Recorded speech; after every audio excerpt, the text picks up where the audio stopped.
Hi, good evening. If you can hear me loud and clear, please type yes in the chat box right now.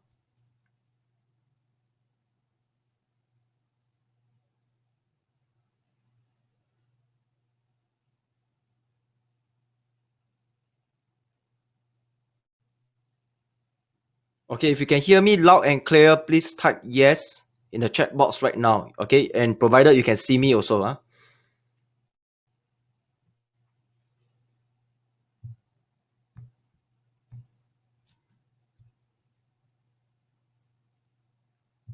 Okay, good to go. Everybody can hear me right now. Okay. So good evening and welcome to our monthly fifth person hangout. Okay.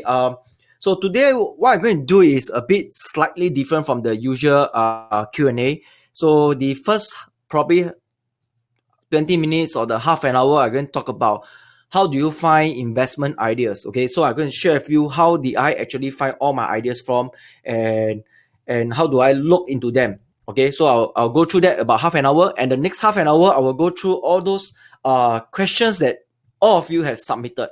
Okay, that's really a lot of questions, so I'll try to cover as many as possible. And if you have question live right now, you can just type it in the chat box, and I will catch up the questions later. Okay, so okay, so let's start off with finding ideas. So how do me Rusmin and I, we look for ideas. So there's a few places that we look for ideas. Firstly, we look for ideas in the newspaper. Okay, we look for ideas in the product around us. Okay, or we have a group of mastermind, like an investor we meet regularly, and we also go through this screening to look for ideas. Okay, so now let me show you how do I use the screener first. Okay, so I'm going to talk about screener, then later I'll talk about the rest. Okay, so now I'm going to share my screen.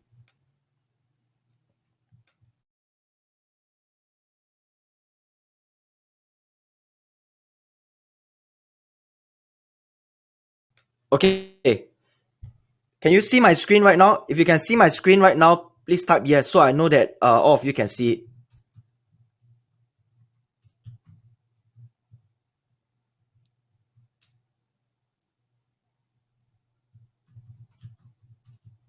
Okay, cool. Okay, so what you're looking at right now is the CIMB screener. Okay, I've used a lot of brokers. I've tested every broker's screening tool. I realized that CIMB have the best screening tool. So every time when I screen for companies, right, I will use the CIMB screener. And moreover, when you open CIMB account, it's just free. Okay, so I use the CIMB account for screening.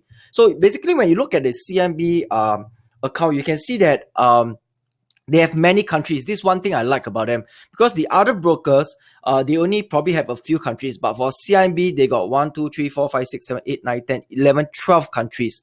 Okay, so most of these countries are invested in. I usually invest in Singapore, Malaysia, Thailand, Indonesia, Hong Kong. Okay, sometimes you look at Japan and the US. So these are the few regions that I look at, and I can just take whatever one. So for instance, what I usually screen for, the typical time that I screen is I will click on this advanced. Okay, I'll click criteria, and I will always screen by ROE. Okay, so they only screen by the latest year. So I will screen by probably 10% ROE. Okay, so this is one of the method that you can screen 10% ROE. Okay, and I'm going to screen for debt to equity ratio less than 100%. Okay. Okay, so this is what I usually do when I screen for maybe value growth stocks, company that is growing. Okay, or fast grower. Okay, they usually have very good ROE, and I don't want to put 15%. Why? Because sometimes certain companies, right, their depreciation very high. The business is growing very fast. They are generating a lot of cash. Companies like Bread Talk, okay, they may have ROE below 15%. So you may miss out such company if you screen too high of it. Okay, so you see, after I did the screening of ROE and total debt to equity, right? Or next one is total debt to equity. I'll make sure that the company is not too overly leveraged on the debt. Okay, because I don't want to buy in the company that the company have chances to go bankrupt. Okay, so you see, after I screen, right, a lot of the companies actually the number of stocks actually went down. So you can see that Singapore left with only 128 stocks that fulfill this criteria, and Malaysia is like 211, and Thailand is about 250. So for today's exercise, I'll just probably screen, Singapore companies or maybe Malaysia. So let's say I click on Singapore. So this is the whole list of stocks that is coming out. So I'll take a look at every single one of them. So the first thing I do, there's a few ways you can do it. Okay, the first thing that I always do is I look at the businesses. Okay, so let's say for instance, MM2 Asia. So MM2 Asia is I believe it's a production company, and recently they actually going to buy the Golden Village. So I do not know how much percentage Golden Village is going to contribute to their total revenue. But if it's a huge chunk, probably it's a good companies to look at, because movies, cinemas, they are generally more recurring in nature. Okay, so now we look at this example, maybe Kim Lee, the coffee shop business. So when I look at the company, I think about it, okay, coffee shop business.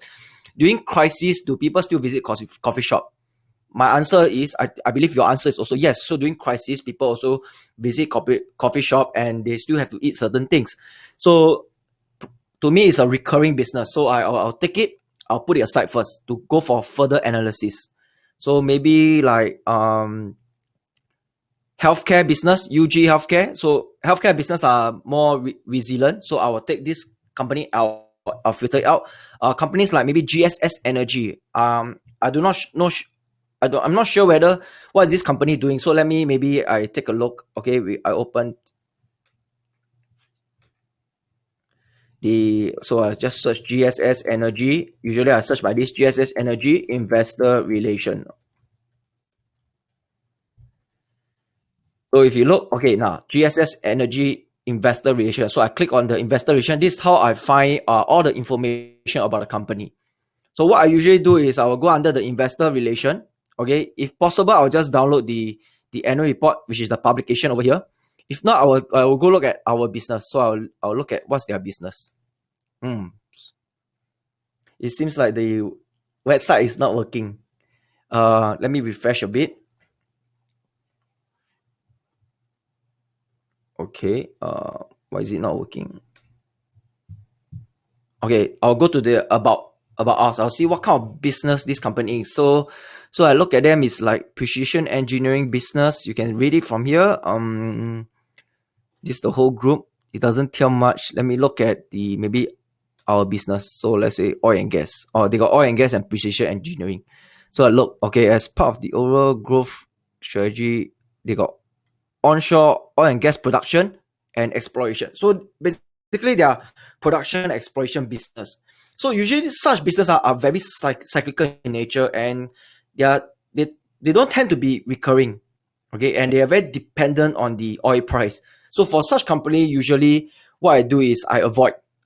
So I may not be looking at this company after I do I screen it out. Then I look through this company. Okay, I don't like this business. So maybe I'll go to another business. So let's say this company, health management. So let me see, is the company name health management? So same thing, health management, investor relation.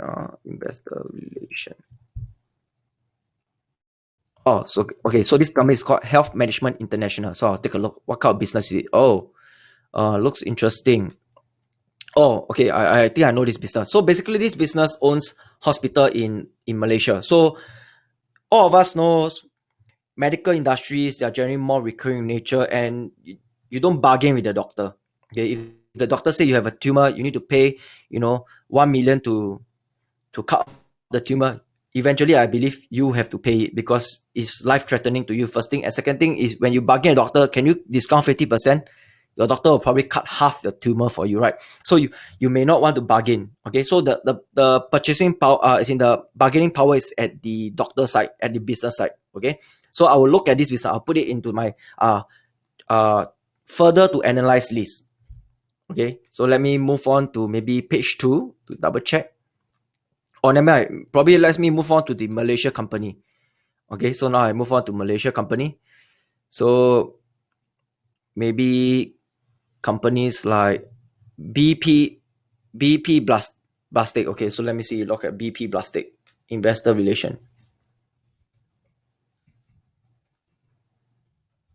Okay, just take note that whatever I'm teaching you now is the initial screen. Eventually, you still have to do more further analysis of the company. So basically, what are they? So basically, they sell up plastic bag manufacturing. Okay, looks interesting. Okay, to me is they sell what plastic bags, and let me see what are the things they sell. They sell all those plastics films and all this. So all these films like what's this over here? Right? They are wrapped around um crates or maybe wrapped around food. So all these films when you use, you have to you use one time, you cannot reuse them. So it tends to be yearly, you have to keep using it one. So it gives me the feeling that it's recurring. So probably I'll put this company in my watch to further analyze list. So this is how I look at companies, when I do my initial screen. Okay. Another thing what you can do is, okay, probably let's say this Burmese Auto Berhad. Okay, you go to investor relation. Another way is you can do is like this. Okay, so what this company do is, let me see. Oh, so they are the master distributor in Malaysia. So what I usually do is probably maybe you go to the annual report, the latest one, you click on them.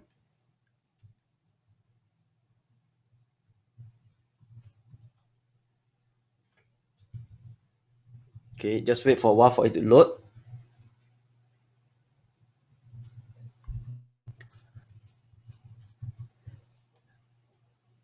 Okay, so what I do is to after you screen out, maybe you don't want to go through the way how I go through by looking at the business. Okay, you may want to look through at the financial. So what I do is, you may want to do the same criteria, then you screen it out. Then after one by one each company, you go to the maybe financial highlights. So let me see whether this company have financial highlights. Oh, this company do not have financial highlights. Yes, now you can see financial highlights. So I want to see how's the company for the past 5 years. Is it growing or is it maintaining? So I want to look for companies that is growing and maintaining. I don't want to look for companies that decrease. Okay, you decrease 1 or 2 years. Okay, if you consecutive decrease many years, I'm very concerned. So this company have wonderful revenue increase. Okay, we don't talk about profit first. We talk about revenue. Okay, so revenue have been consistent. Seems good. I may want to put them into my watch list and take a look and I see how the companies have been um, paying dividends. Yep. Okay. Only the past 3 years. Actually, their profit is also growing, quite impressive. So for such company, I will take and put inside my watch list. Okay. Sorry, not my watch list. To further analyze list. Okay, and to analyze it. So these are the two ways you can do. Okay. Firstly, I just explained you can analyze, you can screen them out based on the ROE and the debt. After that, you screen them through business. Okay. If not, you can screen them through same ROE and debt, and you screen them through the financials. Okay.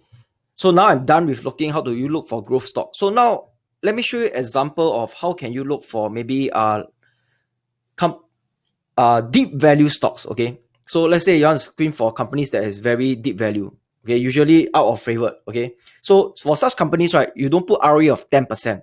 You must put at least, maybe you want them to have at least positive ROE, so maybe 1%. It doesn't matter whether the company makes 10% or 20%. It's just that you want them to have positive profits. Okay, so maybe I put 1%. Next, you also want their debt to equity level to be low, because when you buy net, a lot of cash in the company will benefit you a lot. Then the next thing is probably net is probably much easier. I want to screen maybe price to book ratio.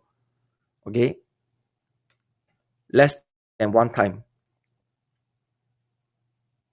Okay, so all those companies, let's say Singapore companies, okay, 166 stocks, okay, they have price to book below 1 time. So I want to further analyze into them. So probably let me take a look. So after that, I want to see how good is the business is. So maybe I just can look at maybe this company KOP. Let me see what is it. What kind of company is it? Okay, so now I'm teaching you how to screen, net companies. Okay, that means companies that's low PB that if you buy it at the correct price, even though it's a lousy company, you still can make money. Okay, so what's this company about us? Okay, I think they are property companies. Yeah, property business. Okay, real estate development, not really very recurring. But they are in the entertainment business also. So let's look at probably their financials. Okay, where's their full year? Okay, let's say their full year annual report.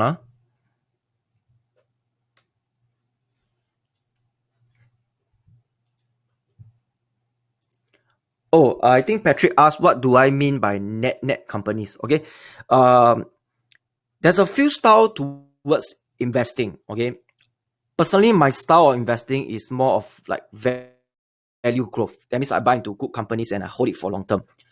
There's those what I call old school value investing, where they follows the Benjamin Graham style, which is similar, which is the mentor of Warren Buffett. So basically, they buy into companies that may not be good companies, but they are traded at either below book value or they are traded below their cash position.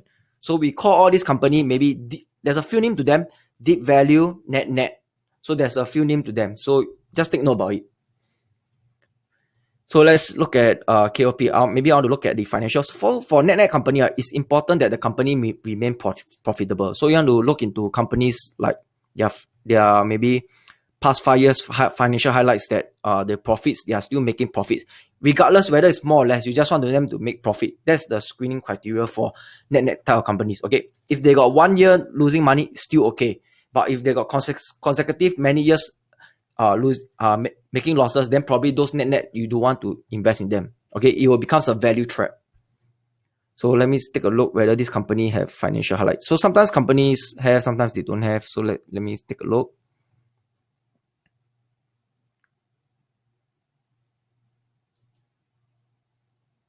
Okay, this company do not have financial highlights. Probably I'll need to take another one.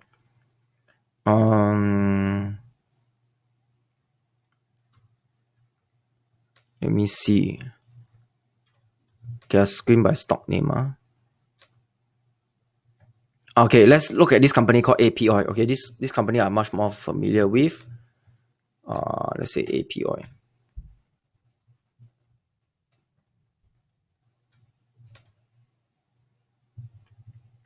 Okay, where's the investor relation? So you can see APOI over here is ROE of 6.5%, very low debt level of 0.11, and it's traded below book value. So if I look at APOI, is about, let me see, where's their annual report. Okay,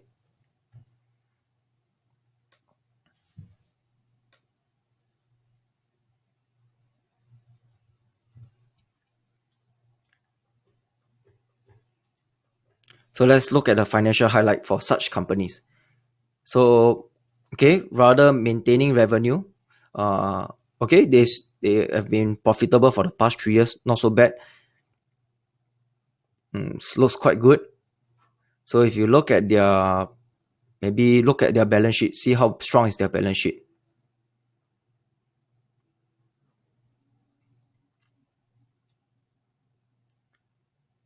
So if I look at APOI, their cash position is about 38.3 million. You can see the cash and cash position, 38.3 million. Then their debt, they don't seem to have any debt. So that means their cash position is 38.3 million. So let's say I type APOI market capitalization. Let me see whether big cap.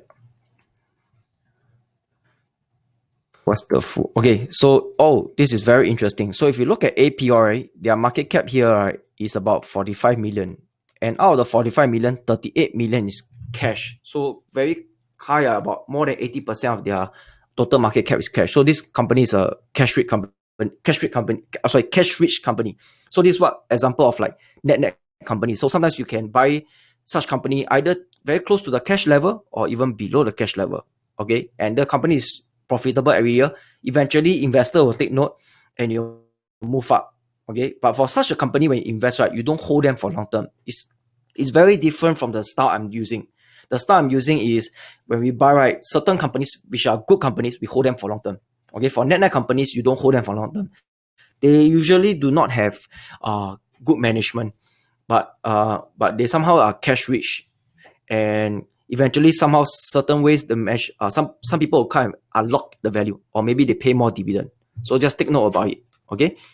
So now I've roughly go through the screening part, and now I'm going to move on to how do you look for more ideas other than using the screening. So let me going to show my face. Okay,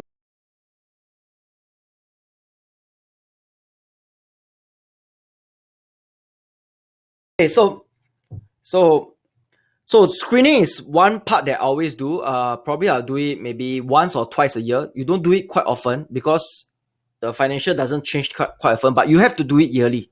If you do it once a year, still okay. So maybe usually what I do is every maybe starting of the year, not starting of the year, maybe every April or June I will do the screening. So if I want to do 2 times a year, I will do maybe June and December. So these are the two things. You don't do it like maybe 5 or 10 times or 20 times a year. Don't do that. Okay. I mean, for a single market, you just do 2 times a year. That's all. Or maybe actually minimum one time. Okay. So that's for screening. So now I'm going to move on to talk about how can you find ideas in, let's say, newspaper. Okay. So for Rusmi and I, we read a lot of news. So in Singapore, we read the Business Times, the Straits Times, the Age. If from Malaysia, you read the Age, Focus Malaysia. You read the Star Business. Okay, so somehow when I'm reading these two countries, I realized the Malaysia investor community, or probably those newspaper that's writing about investment, right, are generally much more beef up, a lot more content as compared to Singapore. But it's okay. But because if you want to understand a lot of Malaysia stocks, you just look at these three publications enough. So when you look at all these newspaper, right, so what do you really look at when you flip? Okay, for me is I'll look for companies. I'll see what companies are being interviewed, and I'll read about them. And I will go to their website or investor relation to see whether such companies are very resilient or not. So this is to find those normal, typical value growth companies. Okay, so this first criteria. Second criteria, I look for second things that I look for is distress. So whether the companies are like maybe they are in a sector distress. Okay, but these distress are temporary issue. So let me give you an example. So I remember in 2011, I think 2011, 2012, Thailand was being hit by flood, right? I believe all of you still can remember. In 2011, 2012, Thailand was being hit by flood. So when Thailand was being hit by flood, okay, so I start to realize that, when they were hit by flood, right, you realize that all these floods, right, are temporary issue, but it hurts the business at that point of time. So what I want to do is I want to wait for all the financial results for all those companies that have their companies in Thailand being affected by the flood. Okay, and I want to see them reporting impairment losses, because they have to write off all the losses that they have because they lost their factories. So once this is being recorded, they lost all their share price will start plunging. Okay, this is the first thing I look at. And when their share price start plunging, right, you must have this idea. You must know that when companies run operations in, let's say Thailand, and the flood hits, they are usually covered by insurance. Okay, and of course their business will temporarily be affected. But you know that all these are temporary issues, so you want to look in there and buy them. So I bought into this company called Armstrong. It was being hit by flood. Okay, after that we bought into them. They report losses, report impairment. After they write back the gain because they claim back the insurance, and the company start turning around, business start doing well, and eventually the stock price actually went up, and the founder actually privatized the business. So this is one way you can look at. Okay.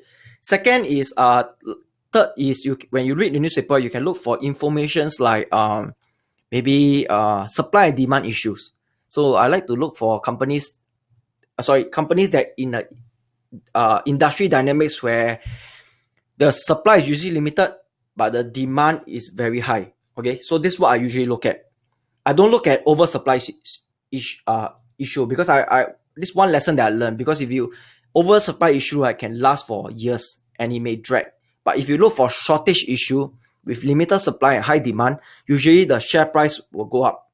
Not sorry, the share price, the unit price that the product that they're selling will go up, because when demand more than supply, prices will go up.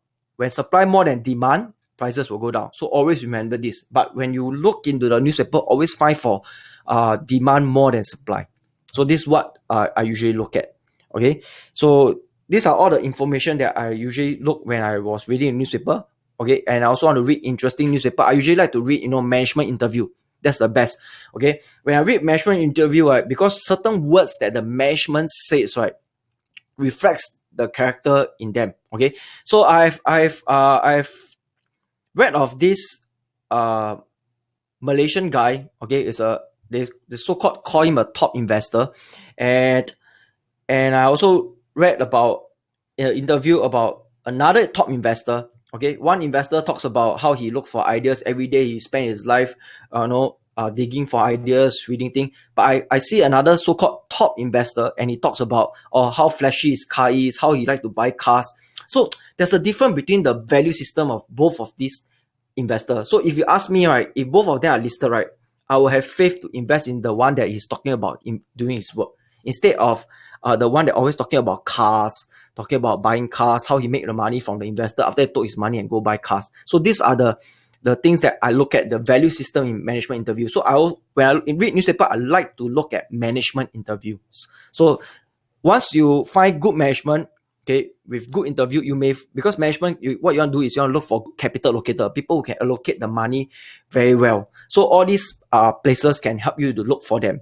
Okay, but of course you also must take note that I've known of people or management who knows that you like to hear, like to read articles or maybe shareholders letters, just like how Warren Buffett write it. So I know of listed companies, right, they write letters in a way of styles, right, that it seems like Warren Buffett style investing. But don't be fooled by such management, because I can tell you a lot of management out there, they just want to write good things. Okay, this one thing you have to be careful. I've read of 3 annual report before. I've in my course I've shared 3 annual reports, and I told them, you read all these 3 annual reports. They are all very well written. They write the Warren Buffett way. But out of these 3, only one is the one that is truly doing it. Okay, the other 2, like, don't, their behavior and their words do not tally. Okay, doesn't match. So what we want to do is, you don't track them by the way they say. Okay, they can say the thing, but you track their behavior. When they say, did they do it? Okay, if they say it but they do another way, then I got question mark about such management. So you have to always read, give them a benefit of doubt, but don't fully trust them, and track their behavior first. Okay, the best thing is to read all the past annual reports, and to understand how their behavior have been. So these are the ways what I do when I read news. I went to analyze. The next thing is what you can do is you can look for mastermind group. All right. What I mean by mastermind group is like a group of people with the same mentality, same skill set together. What they do is every 2 months or 1 month, they will maybe share ideas together. Okay, this will help you to reduce your workload also, and also to find ideas faster. So for Rusme and I, every 2 months, we have a group of investor friends that we meet every 2 months, and we share ideas among each others. Okay, and that's where some of my good ideas also came out from there, because everybody are sharing the ideas. But of course, everybody must be on the same level to share. Okay, you don't want people to be from a different level. You want all of them to be same level. So you can do very well when everybody do the same work and contribute together. And also take note that the group of this mastermind have to be small.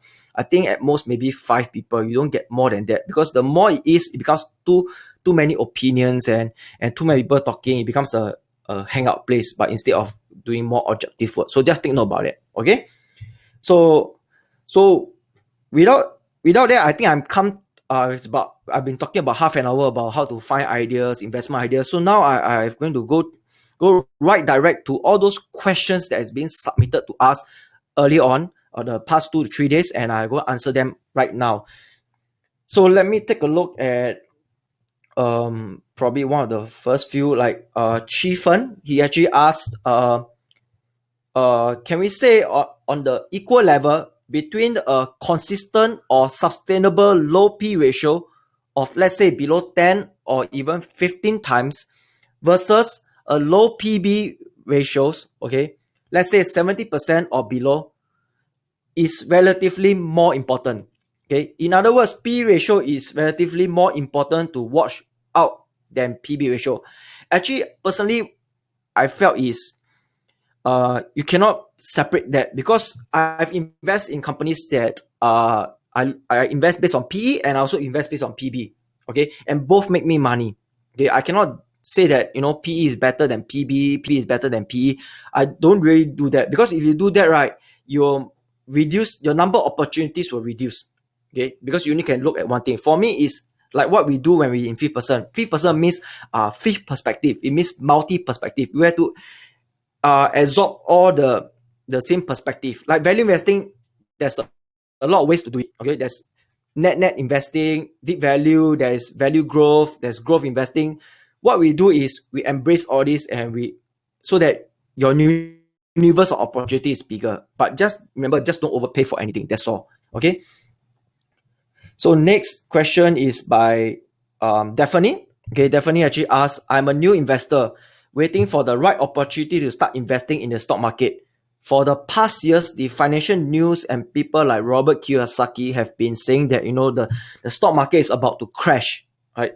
And it's coming really soon. I tell you, you always hear that, okay? I know that the best opportunity would be to invest in great companies when the stock market crashes. However, it is hard to tell when the next big crash is coming, or will it ever happen. I'm stuck in a dilemma, afraid that when I start to purchase my first stock, the stock market crash, and it will probably take me a long time to rebound my investment. So do you have any advice on this? And should I go ahead and start investing wherever there's an opportunity now, or because I know that investing is a long-term gain, and what if the stock market crash halfway when I'm not make any gains? Okay, my take is do not be too eager to invest in the stock market when you just started out. Okay, it's very, very important to get yourself educated. Okay, know how do you manage risk in the stock market, how do you analyze the company. All this you have to done first before you start investing in the stock market. I rather you save up your money, okay, and learn how to invest. But if you really want to invest, right, your cash position increase and decrease, right, is dependent on the market condition. If the market is at probably overvalued, I will probably holding 60% cash. Okay, I won't fully exit from market. Okay, I don't fully exit from market, because you know why? Because overvalued market sometimes can last a long time, so you may miss an opportunity. For what I'm doing is, it's just like I got more cash position and I wait. Okay, but when the market is crashed, my cash position become lesser. So you can see my cash position will always up and down, but you never see my cash position become 100% cash or 0% cash. No, I still will keep some cash. Okay, but it's just that it's either 3% or maybe 60%. That's all. Okay, so this is what I usually do. Okay, and she asked, do you recommend investing in the STI, the OCBC Blue Chip Investment Plan? Okay, so my take is investing in index low cost ETF is good. Okay, generally the if you know about stock market in the long run, it will go up. But to buy into the index, you must buy at the right time. You don't buy every single month. Like I don't like to do the average cost style. That means every single month I keep buying the index. I don't do that. Okay, I look at the condition. So if the market is crash, or maybe during the August 2015 to January 2016, the STI and the Hang Seng Index actually crashed about 30% or more.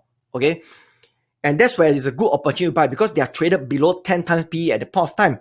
So I look, and moreover, when I look at the Hong Kong market, it was traded at 97, 98 Asian financial crisis valuation. Okay, it really gives a no-brainer to buy into the index. So people will ask me at that point of time. I say, okay, you can look at index. If you don't know what to buy, you buy the Hang Seng Index. Okay, and now the index have recovered more than 30%. Okay, recover back to the norm.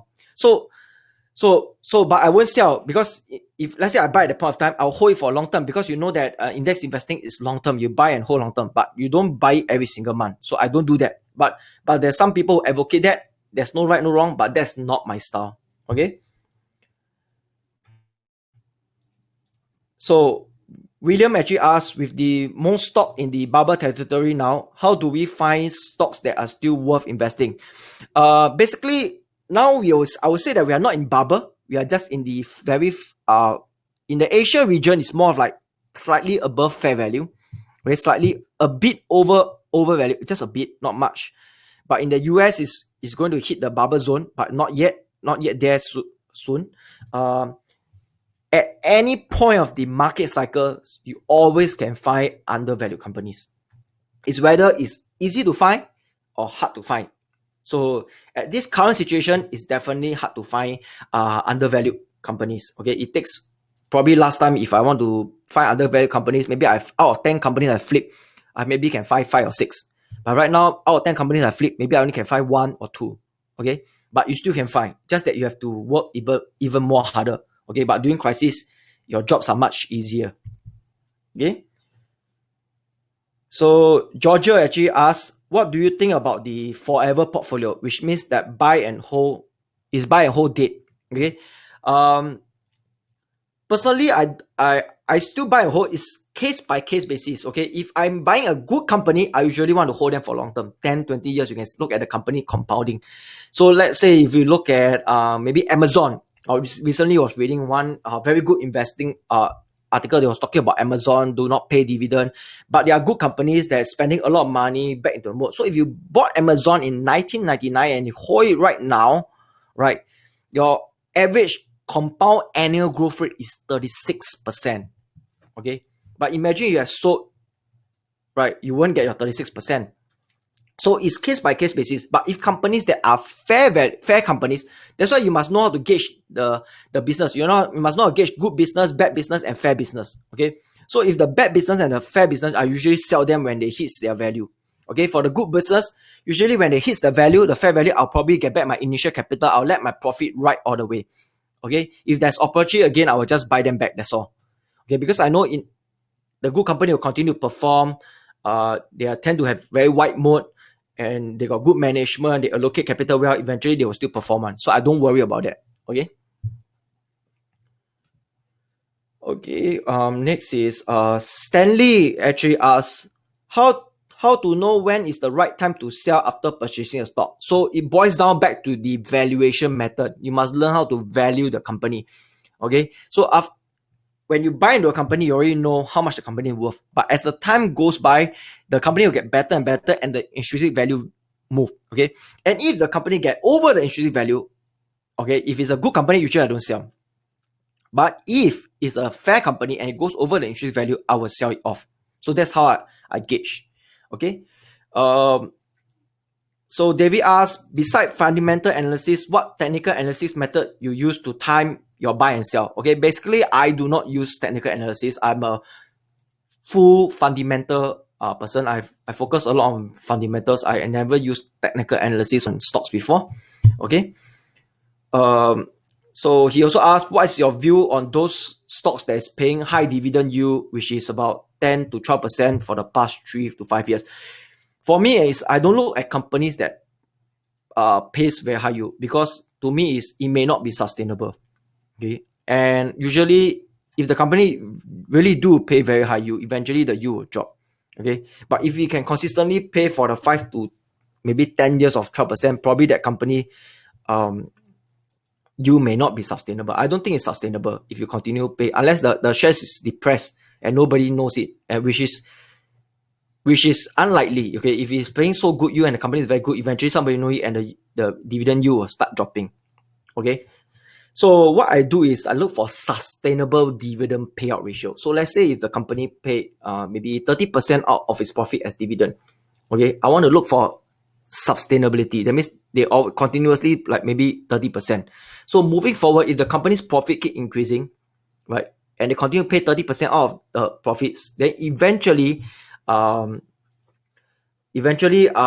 my dividend will also keep increasing. So this is what I look at: sustainability of dividend, not the yield itself. Okay, so take note about it. So Jamie asked, which website is useful to screen for stocks with increasing EPS over the past 5 years? Usually the screening part I already told you I use CIB, but if you want to do the past 10 years one, you either can go to their financial and reports. If not, you can maybe use Share Investor. Okay, Share Investor can be used for Singapore and Malaysia, but just take note that don't fully rely on Share Investor, because I've used Share Investor most of the time, and I realized sometimes their data may be inaccurate. Okay, that's what was one company that let's say Daibochi. I look at it, I was thinking, oh, this company is cheap, selling at night time, but when I actually did the calculation, it was selling at 25 times, and it's very expensive. And why is that so? It's because Share Investor forgot to account the bonus share issue. So sometimes you must know third party players, they do not they may make mistake. Okay, I have a screenshot of all these third party players that they make mistake. Okay, so I just keep it as a proof to tell people that you cannot totally rely on them. Okay. Gregory actually asked, if you talk about investing overseas, what website will be good to use to look at stocks for companies? Like maybe the US got the Guru Focus, Morningstar, and Jita. He was talking about Malaysia, China, Thailand. Malaysia, you can use Share Investor. I don't personally invest in China. As for Thailand, I haven't found any good website yet. So at this moment, I still doing the old school way of downloading their annual report, reading them, okay, and visiting their business. Okay, so I'll do one more. Martin actually asked, how do you value a REIT? You value a REIT using price to book ratio. That's the simplest thing you can do. Okay. So now let me move on to the question that is live right now. Okay, let me take a look. So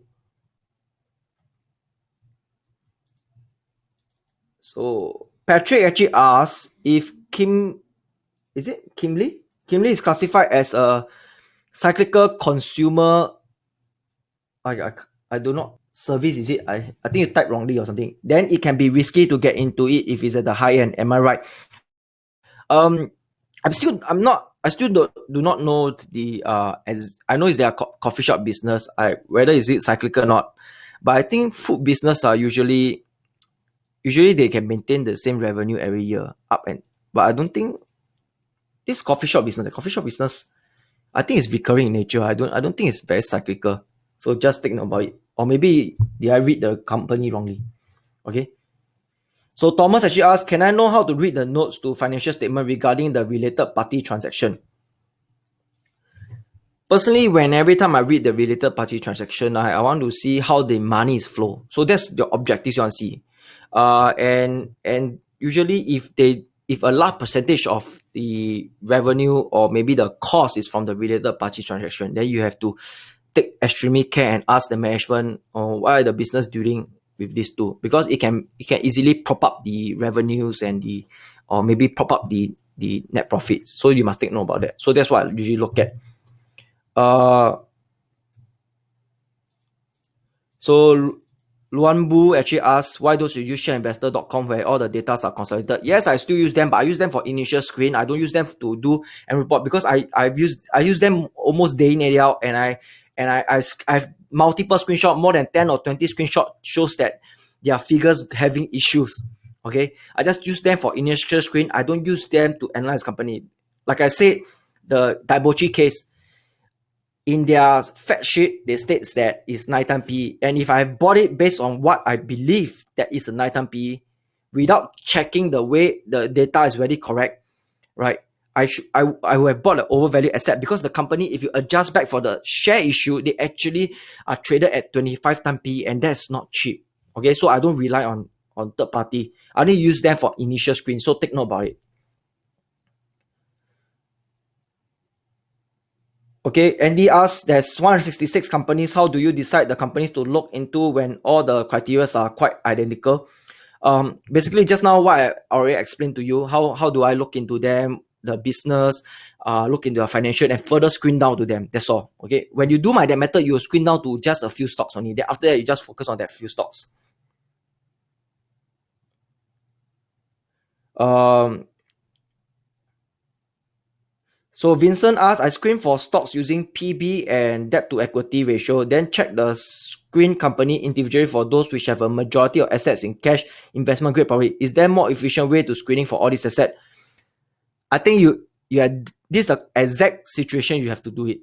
Okay, which is you already mentioned it. There's so far there's no um so inefficient efficient way. Okay, you still have to look at the report. Okay, if you think about being an investor by not looking at the report, I think that is you cannot do that. Okay, because you must treat the annual report. Okay, it's like you go and fight a battle. You need a sword. You need a sword to fight a battle, and your annual report is all your sword. Okay, it's your weapon. So you have to read the annual report. You cannot escape from the annual report. So take note about it. Okay, I'll do one more question before I move back to the submitted questions. Um,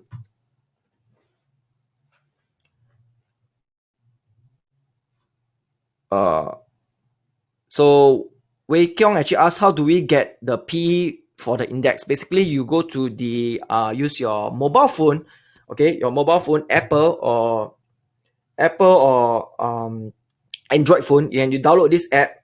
Okay, this app over here, you can see this Bloomberg app B. Okay, from there you can look at the market index. Okay, so let me show you right now live. So this is very important. Okay, take a note.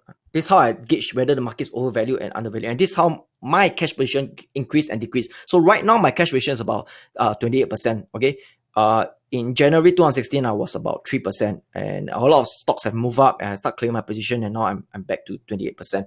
So if you look at here, you can see the index. Okay, so let's say I click on the S&P 500. Okay, so you see S&P 500. Okay, so if you look at here, S&P 500 is at 21 time PE.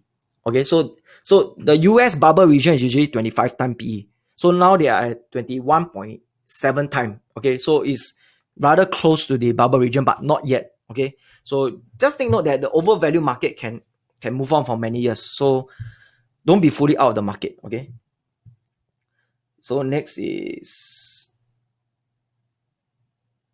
okay. So next is maybe Liang Ho. He said, my question is, how do you calculate the intrinsic value of a stock? The easy way and not the complicated way with all sorts of formula. If you want the easy way, it's very simple. You must use PE, PB, price to cash flow, price to sales. So you use the multiple valuation. As in, these are called multiple valuation. Okay, and when you do that, it's not. You must take note certain companies you can use PE, certain companies you can use PB, but not all companies you use PE. Different type of company require different type of valuation. You must know what valuation for what company. So that's very important. So take note about it. Okay, so Ivan asked, what is your opinion on the Robo Advisor platforms like Stashaway and Smartly Local and Betterment and Sneak Fig in US? Okay, personally, I haven't looked into the Robo Advisor yet. I have not going to use their thing, but at this moment, I felt that they are still at the early stage. Okay, they are still at the trial and error, the early stage. You still take some years before it becomes very competent. Okay, and of course, I personally do not really trust robots because firstly, I feel that the business itself is, especially the business and the investment world, are very dynamic in nature. So things move. So rules also change. So if you set a certain rules to this robot, but as the time goes by, all this game, let's say you talk about stock market as a game, and the rule change, okay, then this robot have to learn the rule again and reabsorb again. Okay, but when the rule change, it may cause a big drop to your portfolio. So you never know what will happen. So I don't really trust robo investing at this moment until I see that it's getting better. Then probably I will be out of job now. Okay, but I see out of job by that time. Okay, so Ivan also asked, what are the key indicators to determine undervalued companies are the tools to do a market scan for the undervalued stocks. Key indicator is all the valuation methods, your PE, your PB, your price to cash flow. All these are your key things to see undervalued. Okay, but take note, doesn't means that PE of less than 10 is undervalued. Sometimes it can be expensive, and PE of 15 is expensive. But sometimes it can be cheap. Okay, I bought companies at 13, 14 time or 15 time PE, and those companies are double up, triple up. Okay, so just take note about it.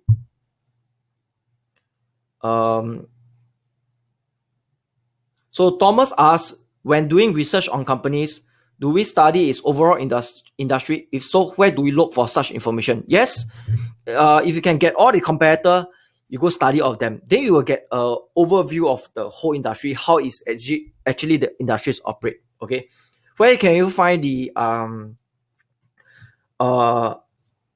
informations of all their competitors? You can look in let's say, where is it? Okay, you can look for analyst report.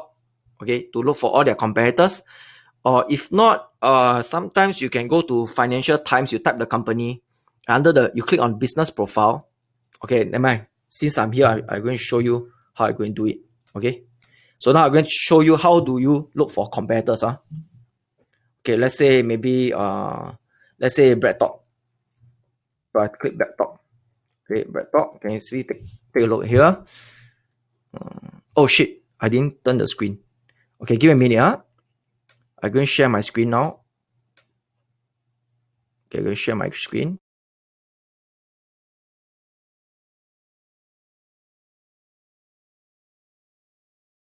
Please type yes, you can see my screen now because I'm going to show you how do you look for competitors.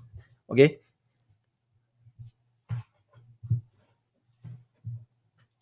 Yeah, type yes if you can see my share screen with you right now. Okay, good.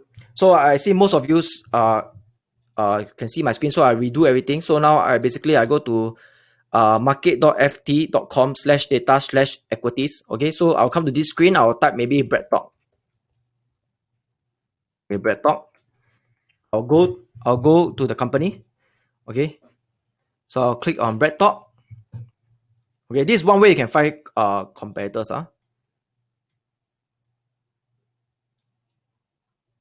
Okay, I'll click on profile. Can you see profile here? Okay, I'll click on profile. So you see, they actually done out peer analysis. Okay, so this is the possible competitor to BreadTalk. But just take note that it's not apple to apple. So you still have to go to every of these companies' investor relations to see whether it's apple to apple with BreadTalk. Okay, so this is the first place you can look for. If not, you can look for analyst report. That's the fastest way. They will find a direct competitor to them. Okay, if not, I'll usually come here. Like if you look at this company called JetFar, I don't think it's apple to apple with BreadTalk. So if you look at JetFar, I think it's not this company. JetFar Investor Relation. This one. Oh yes. So you look at their business. They are in like dairy, animal proteins, and even consumer food. So what kind of consumer food they are in? They are in those FMCG. Okay. But if you look at BreadTalk, right, BreadTalk is in the restaurant business. So you must compare restaurant to restaurant. Okay. So this one is not apple to BreadTalk. Okay, this is probably a pair. Okay. So that's why I share with you this information, but you still have to individually go down to each one of the company and look whether it's apple to apple with BreadTalk. Okay. So now I'm going back to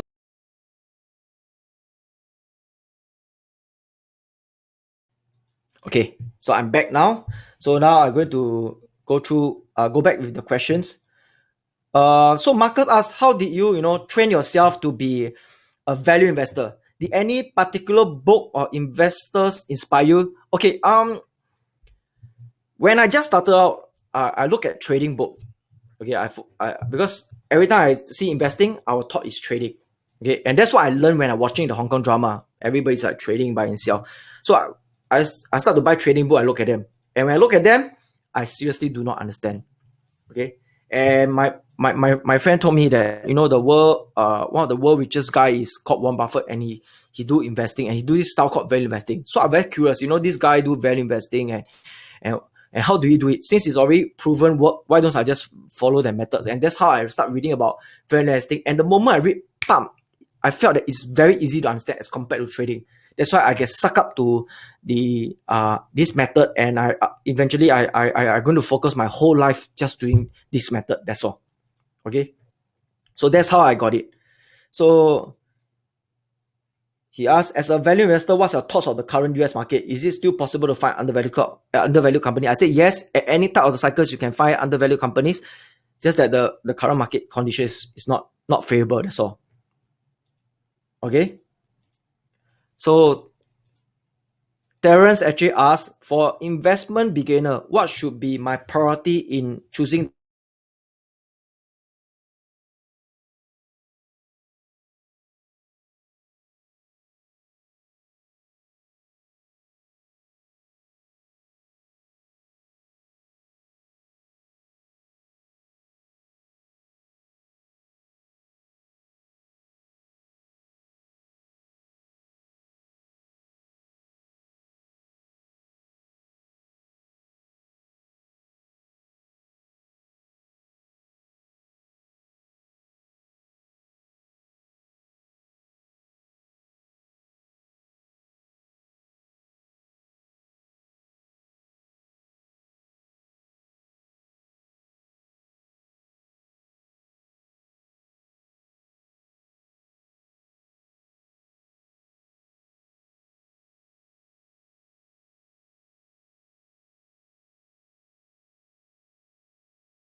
Can you hear me loud and clear right now?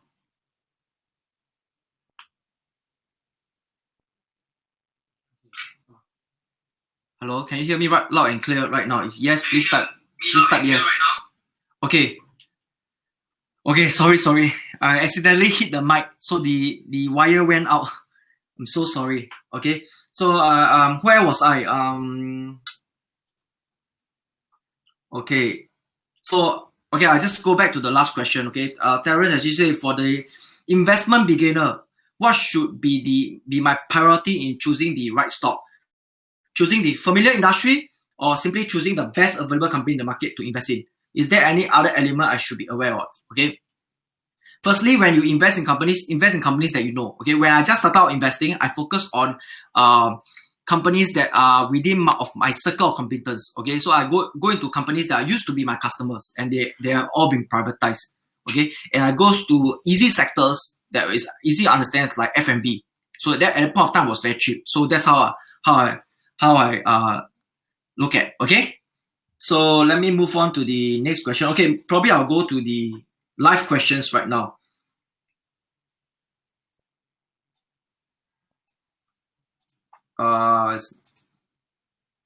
Really actually say that some report I'm seeing saying that value investing is not going to work anymore in this era.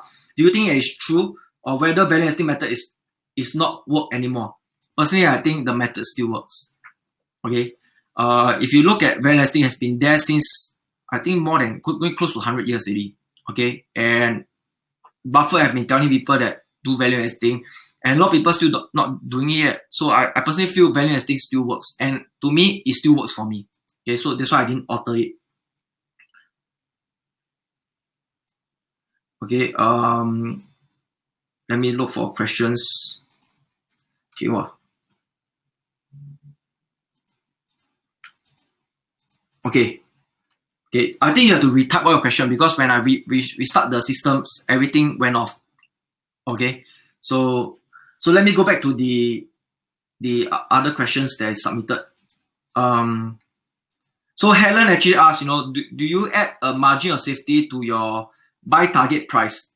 If yes, what are your MOS like? That means your margin of safety like. Okay, standard and fixed percentage at let's say 10%, or for all stocks, different margin of safety across stocks. Actually, the margin of safety is like a discount to the intrinsic value. Okay, it's case by case basis again. So if for good companies, right, I don't mind a lesser margin of safety, maybe 0 to 30%. That I would say great companies, good companies with good capital allocator. Okay, but if companies that are fair companies, that means they're not so good, the management is also okay only, probably I'll give them I need a 50% margin on them. So this is how I usually look at. Okay, so uh okay, so let me see. Richard says that the local bank stocks have gone up quite a lot since last year. Example, DBS Holdings. How do you find out if they are now overvalued or still potential buy in them? Okay, you look at their PB ratio. Banks are simple, just value them based on PB. Okay, you find what's the sector's average PB or the individual company's average PB, and you see whether they are traded either below or over average PB. If they are traded above the average PB, most of the time they are at fair or maybe overvalued. Okay, so this is how you look at. Marco asked, actually recently F&B company Chipotle have been hit by some food safety issue. Do you think it's a good time to look at this company? Yes, you can look at them. I think it may be an opportunity, but you must know that whether the thing is you must see how is the impact.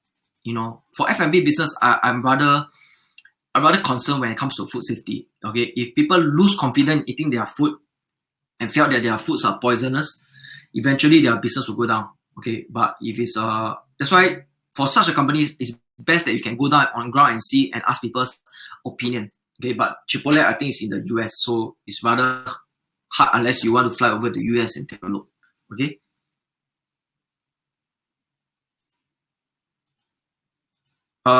Tiffany says, how do you define fair and good business? So I define good business maybe like companies with very good management, okay, with probably a very good business which is recurring in nature. They have a very big economic mode. I call it white mode. Okay, so these are what I call good businesses with white mode, simple business, recurring in nature, with good capital allocator management. Okay, so this is what I look at. Roy actually asks, hi Victor, for the April example, how do we verify the cash is genuine there? We see many cash-rich China companies going down.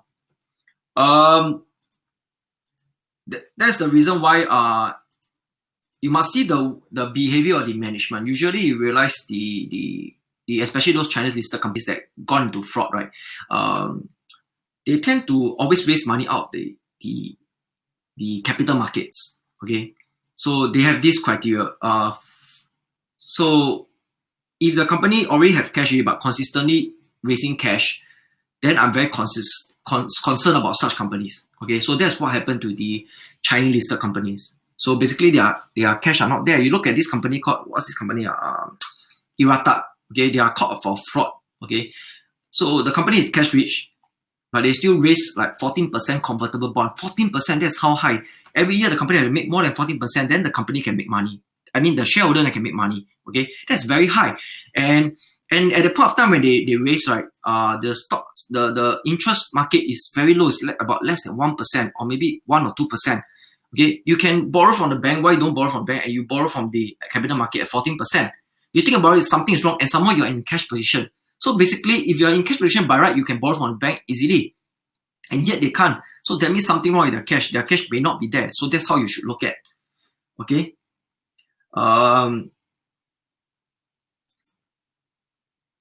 So Jerome actually asked, what formula do you use for valuing a company? Like I said, you can use PB, PE, price to cash flow. Different companies require different kind of valuation. Okay, you have to understand the company first. Then you can know what type of valuation can value the company. That's the most important thing. Okay.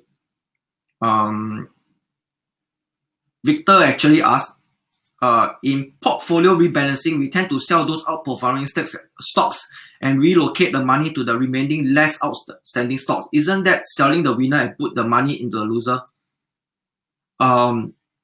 Yes. Okay. Basically, I don't do that. Okay. What I do is I always keep my winner. Okay. I usually clear off my losers. If I know I make a mistake, I eventually sell the loser. Okay. I try to keep the winner. Unless the winner get a bit too overvalued, I'll sell them.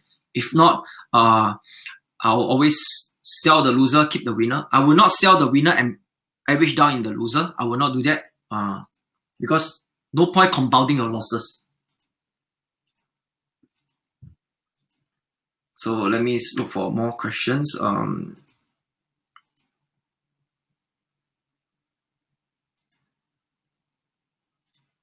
Chi Leong actually asks, how do you evaluate software based business? Usually margins are high and low asset. Software based probably if they are recurring in nature, you can use PE. Okay, that will be simple. Okay.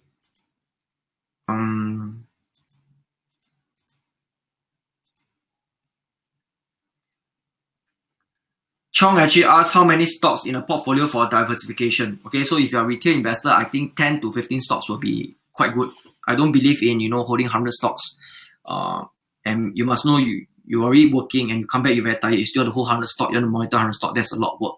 I think 10 to 15 stock will be good. But just take note that when you just start out investing, right, you don't immediately invest to 10 to 15 companies. It takes some time to build up to 10 to 15. Okay, so take note about it. Because a lot of times when people got a pool of money, they are very eager to invest in the company. Okay, so take note about it. Okay, I will answer probably maybe another 2 more questions and I will stop it. So Go actually asked, what do you think about Design Studio? This one company I used to invest in, and lucky that I make money out of them, but I personally don't really like them because as time goes, I get very well versed with businesses, and I think their business are not recurring nature, and the managements are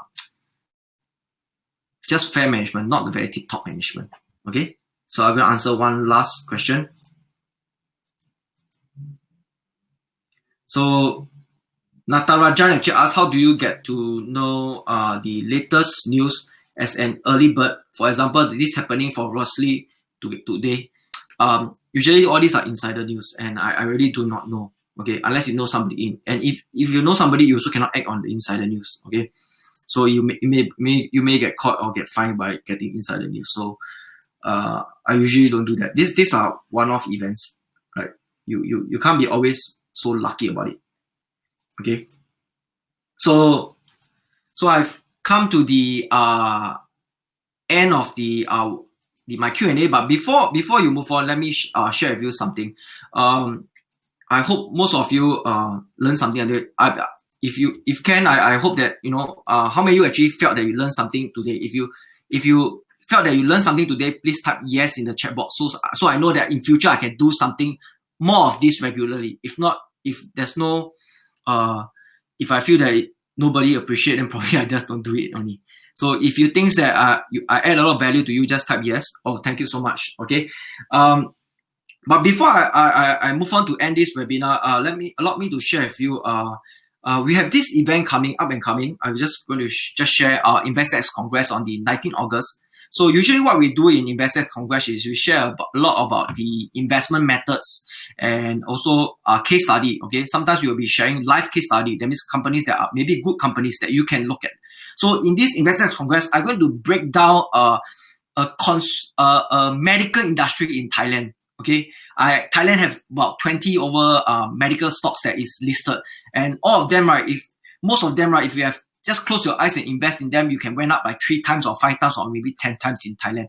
So I'm going to break down and tell you which companies are the better companies, so you can focus your eye on those companies when the opportunity arise. Okay, and just take note that at our InvestX Congress, we have a policy that there's no pitch and there's no selling. Okay, don't be afraid that when you come out, somebody will upsell you causes after causes and causes. No, okay. Our word is there's no selling. Okay, we do not have any secret room asking you to run into the secret room and we sell you causes. No, okay. Basically, InvestX Congress is a content-based event. Okay, and we do not sell any program in that InvestX Congress. If you hear me selling anything, tell me. I'll refund the money back to you. Okay, we do not sell anything. And that's for sure. And so it's not only I will be speaking. My business partner Rusmi will be speaking. He's going to teach you how to do portfolio allocation, which is very important. I can tell you, because during my initial years, I didn't manage my portfolio very well, and I got burned very badly. But as time goes by, this is our lesson we learn. He's going to share you the methods of how can you prevent yourself get burned very badly. Okay, and take the portfolio as a probability and push it up, which help you to bring up your portfolio. Okay. And we also have our friend AK, ASSI. I don't know you know or not. He's a very famous financial blogger that makes about 160,000 in dividend every year. Okay, he's going to share how do you use your CPF and invest, because throughout his years he have built his CPF account through investing until about I think 700 to 800,000 portfolio in his CPF. That's how he built. So in the next few years, his CPF going to hit a million already.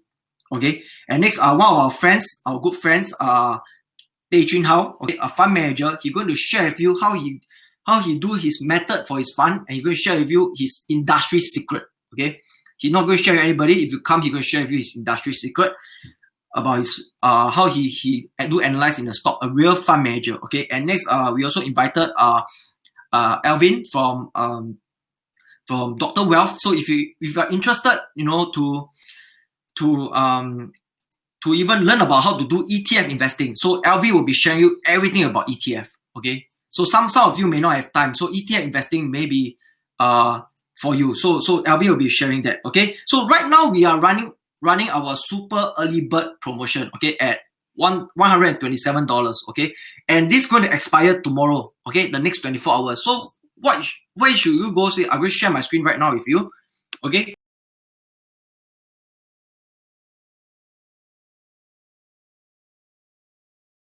And go to this website, investxcongress.com. Okay, this is our website. Okay, you can look at it. Okay, investxcongress.com. Okay, that's the music. Okay, I'm going to just okay. You can go all the way, scroll all the way down. Okay, This is our early bird promotion, $127. Okay, and it's going to expire in the next 24 hours.